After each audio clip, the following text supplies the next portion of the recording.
नमस्ते विद्यार्थी मित्रांनो, या व्हिडिओमध्ये आपण पाहूयात इयत्ता चौथी विषय परिसर अभ्यास भाग 1 नैसर्गिक आपत्ती या पाठाचा स्वाध्याय।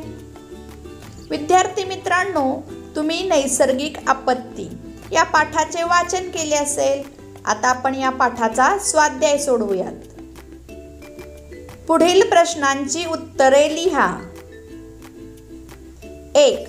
आपल्या देशातल्या पावसाला मोसमी पाऊस का म्हणतात? उत्तर, आपल्या देशात ठराविक काळातच पाऊस पडतो म्हणून त्याला मोसमी पाऊस म्हणतात।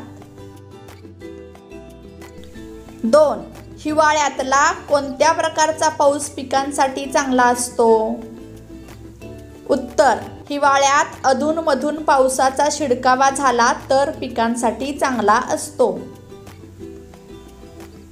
3. गारपिटीचे दुष्परिणाम कोणकोणते आहेत?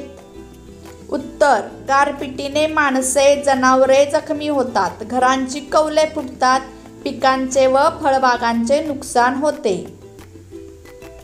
4. पुराच्या पाण्यात पोहावे का? उत्तर, पुराच्या पाण्यात पोहणे धोक्याचे असते। 5. सुनामीचा किनाऱ्यावरील वाहनांवर काय परिणाम होतो? उत्तर, सुनामीने किनाऱ्यावर उभी असणारी वाहने आत बसलेल्या माणसांसकट दूर फेकली जातात, वाहनांची जबरदस्त मोडतोड होते। रिकाम्या जागा भरा।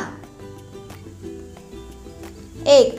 पाण्यात निर्माण होतात अगदी तसेच डॅश डॅश जमिनीच्या पोटात निर्माण होतात। उत्तर आहे, पाण्यात निर्माण होतात अगदी तसेच तरंग जमिनीच्या पोटात निर्माण होतात। 2. पाऊस थांबला नाही तर पाणी डॅश डॅश घुसते। उत्तर आहे, पाऊस थांबला नाही तर पाणी वस्तीतही घुसते। 3.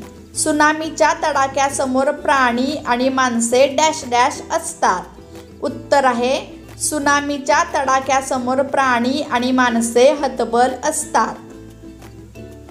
4. त्या डॅश डॅश अडकून माणसे दगावतात। उत्तर आहे, त्या ढिगाऱ्यात अडकून माणसे दगावतात। अशा प्रकारे या व्हिडिओमध्ये आपण नैसर्गिक आपत्ती या पाठाचा स्वाध्याय अभ्यासला।